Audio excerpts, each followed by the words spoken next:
pas exactement plat, mais t'es pas très loin. Ouais, je vais... Ouais. Il est sur une rotule, j'ai le même genre. Ouais. Pratique.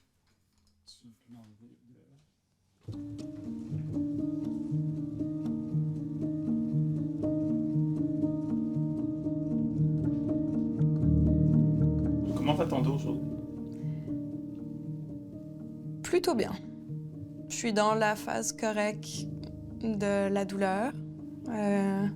J'ai eu des injections il y a genre 6 semaines, 4 semaines, quelque chose comme ça. Fait que je suis dans le bon... La douleur a vraiment diminué grâce aux injections. Fait que je suis dans une période de répit. La douleur est là, mais elle est moins intense. Fait que c'est les périodes agréables où genre j'oublie un peu que j'ai autant de douleur.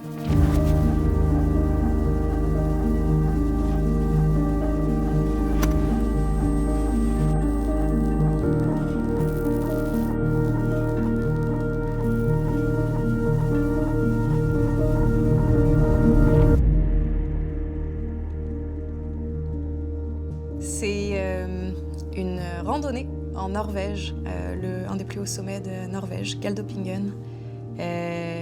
L'année avant que je me blesse. Je pense que j'étais pas mal à mon pic. C'est comme je suis en échange universitaire en Norvège, je vis ma meilleure vie, je m'éclate, je fais du sport, puis j'apprends plein de choses sur les neurosciences. Fait que c'est comme je trippe dans toutes les sphères de ma vie.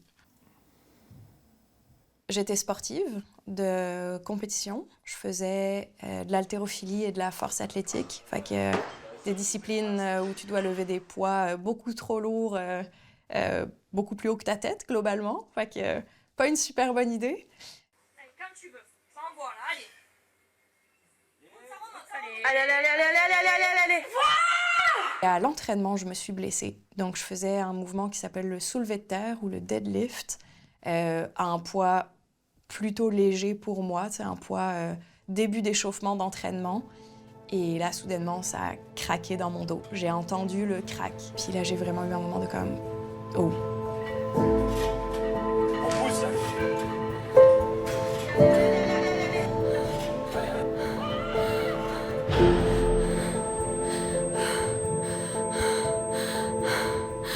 À ce moment-là, c'est une douleur aiguë. Puis à ce moment-là, ça va passer. À la fois dans ma tête, ça va passer, puis à la fois pour les professionnels de la santé, je vais pas rester prise avec cette douleur-là. C'est comme je suis jeune, je suis sportive, il y a aucune raison que ce soit de la douleur chronique. Moi, je repars de là un peu ébranlée quand même. Je me suis brisé quelque chose dans le dos, mais apparemment, ça devrait aller. Fait qu'arrivée au Canada, j'ai encore mal. Puis là, j'ai plus mon médecin. J'ai plus de professionnels de la santé que je connais qui ont l'habitude de me suivre. Et donc, c'est ici que j'ai finalement eu accès à un médecin. J'étais suffisamment chanceuse pour trouver un médecin sur mon lieu de travail.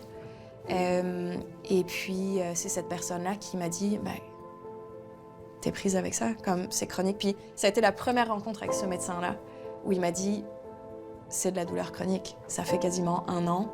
T'as toujours mal. » Il n'y a rien qui a évolué en termes de douleur, en tout cas pas dans le bon sens. Donc il m'a dit, ta condition elle est chronique, tu vas rester avec ça. Puis maintenant, c'est qu'est-ce qu'on fait pour que tu sois capable de vivre avec cette douleur-là, puis de continuer à t'épanouir avec cette douleur-là.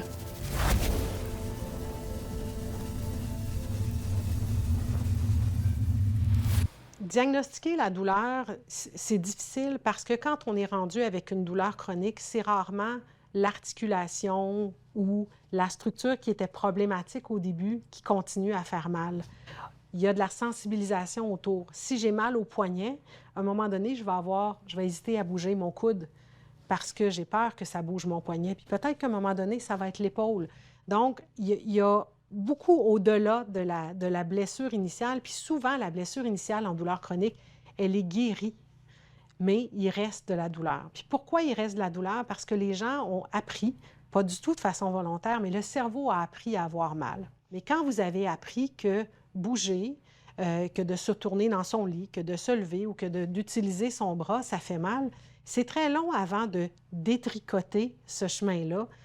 L'information qui arrive au cerveau de ce membre-là ou de cette région-là du corps est interprétée comme étant de la douleur? C'est vraiment dur. Écoute, moi, j'étais un guerrier. J'étais un fier sous-marinier. Toute ma carrière que je voulais passer dans les forces armées, puis je voulais pas sortir, moi. Ma douleur, puis mes problèmes médicaux il a fallu que je sorte des forces, puis ça a été un gros deuil. Moi, je roulais à 100 000 à l'heure, puis là, du jour au lendemain, t'arrêtes. Tu sors, puis c'est fini. Puis là, OK, je fais quoi, là? Le diagnostic, moi, je le vois comme le point de départ de mon cheminement. Je ne l'ai pas accepté tout de suite, là. On s'entend maintenant, ça paraît bien, puis je suis plus à l'aise avec, mais je ne l'ai pas accepté immédiatement. J'ai vraiment eu une phase de genre, je ne suis pas d'accord, ça se peut pas, je vais guérir. Puis l'acceptation est venue progressivement. Le premier médecin disait « Ah, tu dois souffrir de stress. Est-ce que tu connais ça, le stress? » C'est comme si... je connaissais pas ça. Mais c'était, comme je te dis, c'était pas suffisant. J'avais trop mal partout pour ça.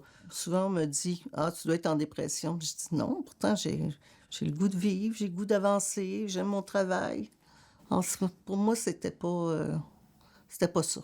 Alors, quand j'ai été voir un nouveau médecin, elle a vérifié mon corps, tous les points de cachette qu'on appelle. Puis là, elle a vu que j'avais la fibromyalgie. Ce qui est important, c'est comment on va gérer cette douleur-là. Et c'est pour ça, dans le fond, que quand on comprend que peu importe la cause, peu importe la source de la douleur, il y a bel et bien une douleur qui persiste, qui chamboule toute la vie. Et c'est ça qu'il faut adresser. C'est ça qui est souffrant pour la personne qui vit avec une douleur comme ça.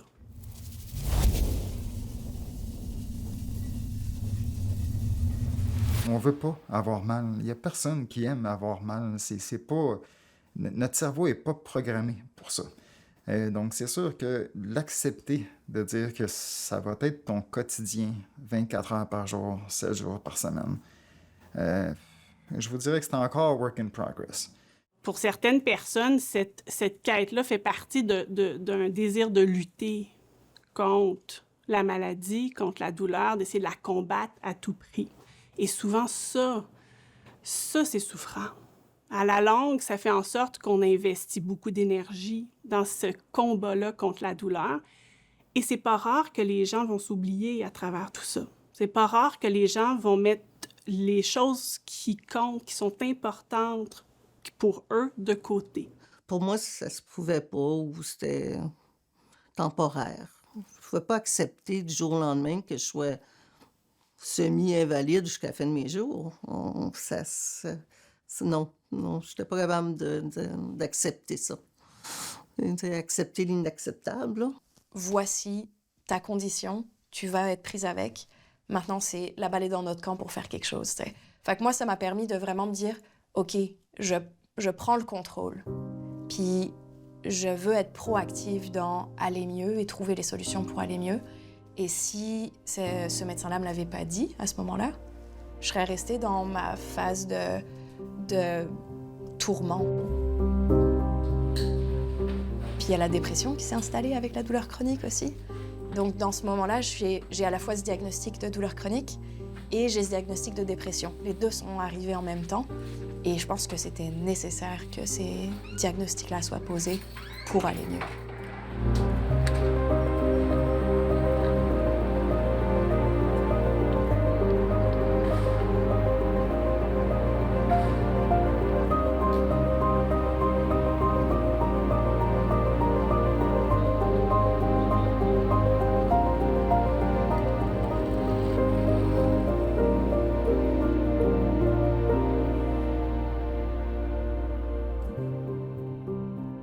On l'accepte jamais totalement. On n'a pas le choix. Moi, dans ma vie à moi, j'avais pas le choix de l'accepter puis essayer de faire un moment de paix avec tout ça. Les infirmières, en fait, on n'est pas axé sur la maladie, on est plus axé sur la santé, puis la personne qui vit dans son environnement. Puis en fait, on vient juste comme soutenir cette personne-là par nos soins pour qu'elle soit le plus en santé possible. On est là dès le début dans un monde idéal pour justement arriver avec la personne puis dire, OK, là, on a le diagnostic, on le sait que ça va être pour votre vie. Là, maintenant, il faut comment est-ce qu'on fait autrement? Comment est-ce qu'on va vivre avec? Des fois, c'est pas au premier rendez-vous, hein, c'est un processus d'apprendre à vivre avec. Donc, c'est pas au premier rendez-vous toujours que les gens, des fois, il y a de la tristesse, il y a de la colère. Certaines personnes vont avoir aussi du déni. Puis, ultimement, avec le temps, parfois avec des succès, puis parfois avec des échecs, les gens progressent. Toute personne va progresser à son propre rythme. J'ai eu un diagnostic de dépression et de douleur chronique qui est tombé en même temps. Mais donc, la dépression était déjà installée. Dans le fond, je me suis blessée. J'ai dû arrêter toutes mes activités sportives qui me définissaient. Puis j'avais mal, tu sais. T'as mal tous les jours. J'ai 23 ans, je suis pas capable de mettre mes bas. Je suis pas capable de... Je suis pas capable de me doucher. Tu sais, c'est comme monter dans mon bain, c'est douloureux. Puis j'ai 23 ans. Fait que tu sais, c'est vraiment drainant au quotidien. Puis je suis dans une période, c'est comme je finis mes études, j'embarque dans des nouvelles études, je déménage dans un nouveau pays, je quitte ma famille. Fait que la dépression s'est installée dans tout ça.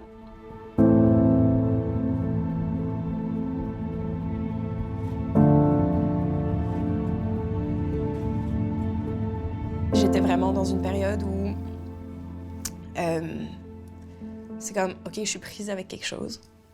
Puis qu'est-ce que je décide de faire avec ça? C'est comme... Puis c'est intense, mais tu sais, c'est quoi mes options? Mon option, c'est genre, je veux plus souffrir. Fait quoi? Je meurs? Ou c'est comme, je veux pas souffrir, puis je veux en faire quelque chose de positif. Puis, tu sais, je suis contente d'avoir pris cette voie-là, mais pendant un moment, en tout cas moi, tu sais, j'ai contemplé les deux options. Puis c'était comme, comment on fait pour arrêter de souffrir? Souffrir, c'est pas avoir mal. C'est comme, la douleur apporte de la souffrance, peut apporter de la souffrance, mais comme moi, je fais vraiment la distinction que ma souffrance, elle était aussi mentale. Puis je voulais aller au-delà de cette souffrance. Ma douleur, je l'ai, mais elle me fait moins souffrir que ce que c'était.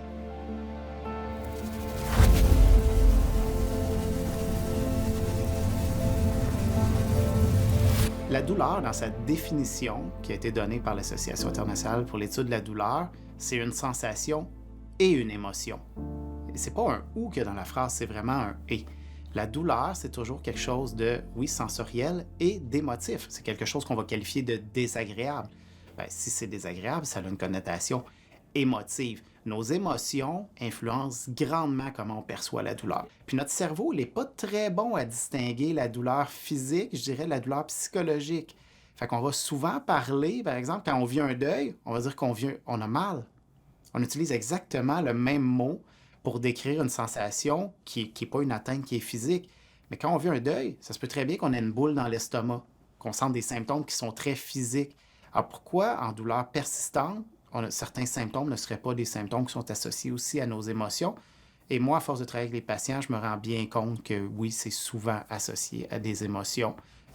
Ce qui est aussi important de voir, c'est qu'il n'y a aucun de nos phénomènes là, qui nous touchent qui sont en vase clos. La douleur, qui a une grande dimension émotionnelle, ça interagit avec plein d'autres phénomènes chez nous. On sait qu'il y a beaucoup de ce qu'on appelle de comorbidité entre la douleur et d'autres syndromes comme la dépression, l'anxiété, le stress chronique aussi, les problèmes de sommeil. Il y a tout un cercle vicieux, en fait, entre ces différentes conditions-là qui fait souvent que ça s'empire. Quand la douleur devient un fardeau, devient lourde à porter, est associée à des pertes, des deuils importants, compromet notre identité, c'est là où les gens sont souffrants. Hein? Puis ce qu'on cherche à faire en psychologie, c'est justement d'adresser beaucoup ce volet-là. Parce que si on retire la souffrance, souvent les gens sont capables de composer avec la douleur. hein. C'est vraiment l'ajout de la souffrance qui va compliquer les choses, qui va rendre ça difficile à porter au quotidien. La douleur, on peut s'y adapter, hein, mais lorsqu'il y a de la dépression, lorsqu'il y a de l'anxiété, lorsqu'on fait face à des projets de vie sur lesquels on a mis une croix, lorsqu'on a des difficultés dans notre couple, au sein de la famille, à cause de cette douleur-là, ça, c'est souffrant. Ça, c'est éprouvant et c'est lourd à porter. C'est sûr et certain que l'impact de comment va ta tête sur ton corps, ça a un impact monstrueux. Si on prend par exemple une frustration, de se sentir en colère continuellement, typiquement on va avoir tendance à être un petit peu plus crispé, d'avoir les muscles plus tendus. C'est pas quelque chose qui va aider la douleur d'ordre général. En plus, on ne fera pas nécessairement des bons choix pour soi. Quand on est fâché ou frustré, on bouscule un petit peu tout, on fait moins attention, puis bien souvent, on se fait plus mal encore. Les pensées et les émotions vont influencer la douleur, et la douleur influence aussi les pensées et les émotions. Puis ça, c'est un lien bidirectionnel qu'il faut comprendre. En vivre avec la douleur, c'est éprouvant. Ça génère toutes sortes d'émotions qui peuvent être difficiles à gérer. Et tout ça va aussi en retour influencer la perception de la douleur et notre expérience de la douleur. On ne peut pas enlever, séparer la douleur des émotions. C'est tellement vrai que la définition actuelle de la douleur, c'est une émotion. La douleur est considérée comme une émotion. La douleur, c'est l'interprétation que fait le cerveau de ce qui se passe dans notre corps. Non, ça part du cerveau. C'est le cerveau qui conçoit cette sensation-là comme étant de la douleur. Mais il se passe tout plein d'autres choses dans le cerveau. C'est aussi au niveau du cerveau que vont être générées les pensées, les émotions. Donc, nécessairement, tout ça va s'inter-influencer. Donc, on sait que comment on interprète la douleur, le sens qu'on lui accorde, a le potentiel d'influencer comment on la perçoit, cette douleur-là. Et a aussi le potentiel d'influencer comment on va arriver à la gérer, quelle stratégie on va mettre en place pour y faire face. J'ai toujours été hyper positive. Malgré, j'ai eu des difficultés dans la vie, puis comme tout le monde, on a des combats à affronter, mais je suis quelqu'un de positif. Puis je veux donner du sens. C'est comme, je pense qu'on est tous, à un moment donné, en quête de sens. Il y en a qui vont trouver du sens dans la religion, il y en a qui vont trouver du sens dans plein de choses différentes. Puis j'ai l'impression que c'est notre manière, en tant qu'humain, d'accepter une situation. Il faut que tu lui donnes un sens, il faut que tu lui donnes un but. Puis moi, je suis comme, OK, j'ai de la douleur, ça fait aucun sens que je vive avec ça, que je sois dans la vingtaine, puis que je sois prise avec ça. Fait que je vais lui donner un sens, je vais lui donner un but, puis ça va m'aider à vivre avec. Fait que j'ai vraiment eu ce changement de paradigme pour être comme, je suis prise avec, j'ai pas le goût de mourir aujourd'hui, fait qu'on va en faire quelque chose de positif. Oui, je suis quelqu'un de positif. Et moi, à force de travailler avec les patients, je me rends bien compte que oui, c'est souvent associé à des émotions. C'est pas toujours associé à des émotions. L'émotion fait partie de la composante. La douleur, c'est un phénomène qui est biopsychosocial. Il y a 3 ingrédients là-dedans qui sont présents. Ils peuvent varier d'une personne à l'autre, mais même d'une journée à l'autre chez la même personne, où la composante qui est plus importante va être différente. Fait qu'il faut, comme professionnel de la santé, en tenir compte et travailler tous ces aspects-là de l'humain. Pas juste dire, je vais travailler le biologique. La personne a le mal au genou, là, je vais juste travailler son genou, puis c'est ça qui va faire qu'elle va aller mieux. Non, il y a peut-être d'autres choses autour qu'il faut intervenir, qui vont faire que la personne va vraiment se sentir mieux aussi.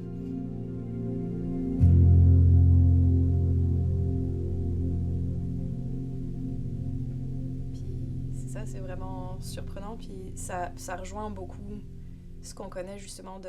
T'as beau faire des scans, t'as beau investiguer, on voit rien, puis on n'a pas de diagnostic précis. Comment tu te sens par rapport à ça, justement, qu'on sache pas qu'est-ce qui se passe? Donc je venais d'avoir ce diagnostic-là, puis là, je suis comme, OK, je suis toute seule. T'sais, ma famille est pas là, mes amis sont pas là, mes professionnels de la santé habituels sont pas là. Qu'est-ce que je fais pour me sentir moins seule? Les groupes d'entraide ont été la chose qui ont changé mon cheminement par rapport à la douleur. Ça a été un long processus aussi, mais ça a été thérapeutique. Tu sais, moi, je le vois vraiment comme une thérapie qui n'est pas donnée par un thérapeute, on s'entend, mais c'est des groupes d'entraide par les pairs, pour les pairs. Fait que c'est quelqu'un qui vit avec de la douleur chronique qui anime le groupe d'entraide, et les personnes qui viennent sont des personnes qui vivent avec de la douleur chronique. Ouais. Est-ce que tu as réussi à identifier des éléments déclencheurs, genre de ces phases-là? T'sais, est-ce que c'est revenu? Est-ce que tu as eu d'autres symptômes qui sont représentés? Puis... Ouais. Et ça a fait un changement énorme dans mon cheminement parce que je peux être moi-même dans ma vulnérabilité, dans mes difficultés. T'sais.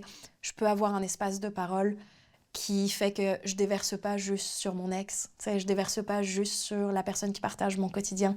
Je peux déverser à un endroit où c'est accueilli et où ça pèse pas sur les autres. Parce que ça vient, moi en tout cas, c'est venu avec beaucoup de culpabilité aussi, la douleur. Culpabilité parce que c'est moi-même qui me suis blessée. Puis culpabilité parce que j'ai l'impression d'être un poids pour les autres. Tu sais, je peux plus suivre comme avant. Fait que d'avoir un lieu où je me sens à l'aise et pas coupable de partager. Je me sens pas coupable de pleurer. J'ai pas l'impression que je rends les autres tristes autour de moi. Tu sais, fait que d'alléger ce poids qui était là en permanence, ça, ouais, les groupes d'entraide, ça m'aurait vraiment permis d'alléger le poids qui vient avec la douleur. On se trouve à être beaucoup en mode je comprends. Tu sais, je suis pas toute seule à vivre ce genre de merde-là. Tu sais, de tout ce qui entoure la douleur.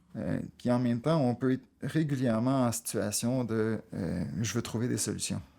Puis les groupes d'entraide, je dirais que c'est une des choses que ça m'a apporté beaucoup. Que ce soit des solutions pour des activités, que ce soit des solutions pour interagir avec ses proches dans la maison, de la communication avec les proches. Comment toi, t'as parlé avec ton conjoint ou avec tes enfants? Comment ils ont compris c'était quoi les douleurs des enfants de 3, 4, 5 ans? Tu sais, fait que d'arriver à communiquer comme ça en groupe, c'est venu chercher beaucoup.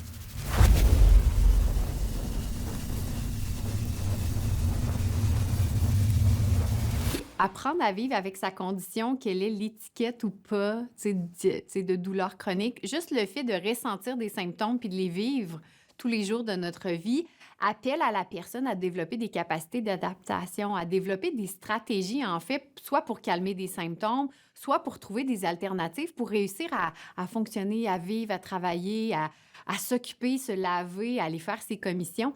Donc, nous, c'est pour ça que la vision de l'infirmière, en fait, elle est un peu indépendante du concept de maladie et est beaucoup plus axée sur vivre en santé.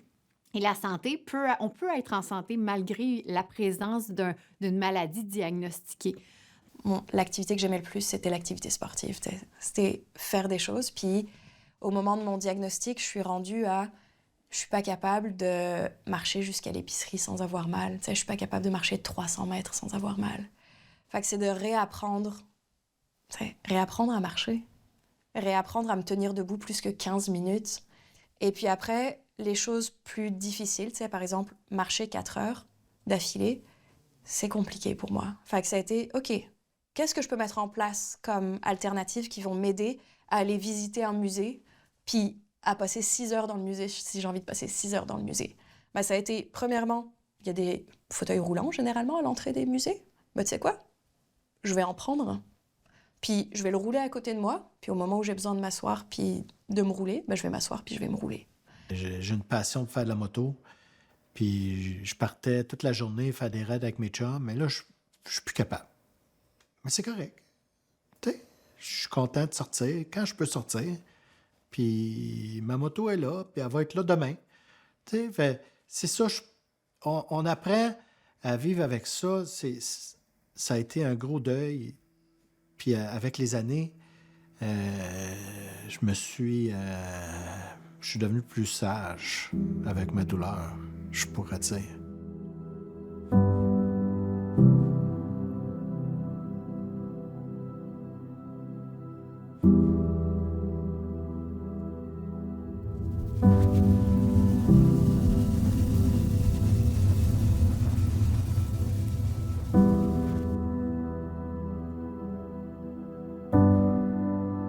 Je m'entraîne au gym, dans le fond, régulièrement 2 à 3 fois semaine. Puis là, je fais de la musculation. majoritairement très fonctionnel.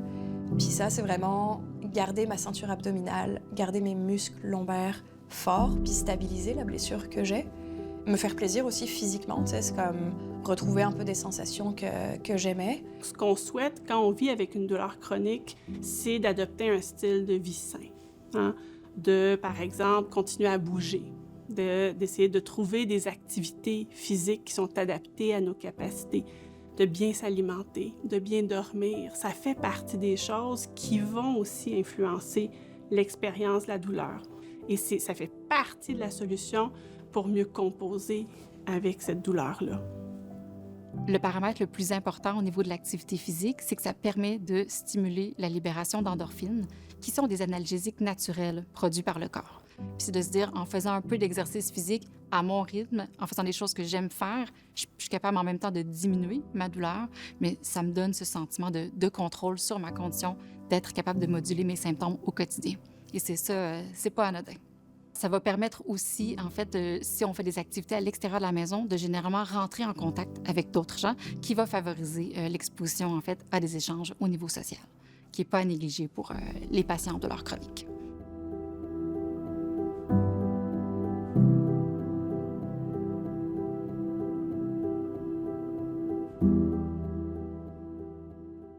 Il fut un temps, là, porter un chat, c'était compliqué de faire un câlin à un chat, c'est comme faire un câlin à un enfant, porter mes nièces, c'était plus possible.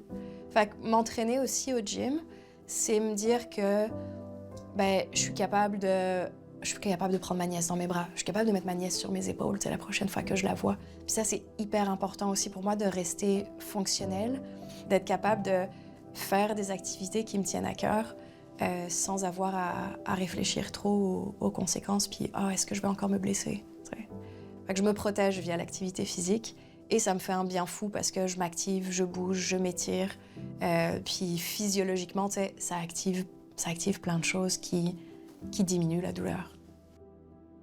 L'escalade, c'est une activité que je pratiquais avant de me blesser. Puis que je pratiquais plus intensément que ce que je fais maintenant. Je grimpe plus comme avant, c'est-à-dire que je prends plus de risques. Et c'est une activité qui me fait tellement plaisir, qui me redonne l'impression d'être, entre guillemets, normale. Puis juste pour ça, j'accepte que pendant 2 jours, je vais être raquée puis je vais avoir plus mal au dos, tu sais. Je fais des compromis aussi. Il y a certaines activités, je sais qu'elles vont me faire mal. Mais elles me font du bien dans la tête. Je me suis sentie coupable pendant vraiment longtemps. Tu sais, c'est comme, je me suis blessée au sport, je me suis blessée à l'entraînement. Il n'y a pas d'accident en jeu, tu sais, je me suis pas fait foncer dedans en voiture ou quoi que ce soit. Là, c'est comme, c'est moi avec moi-même. J'ai soulevé des poids, puis je me suis blessée. C'est pas le fun, mais ça m'a tellement apporté, finalement.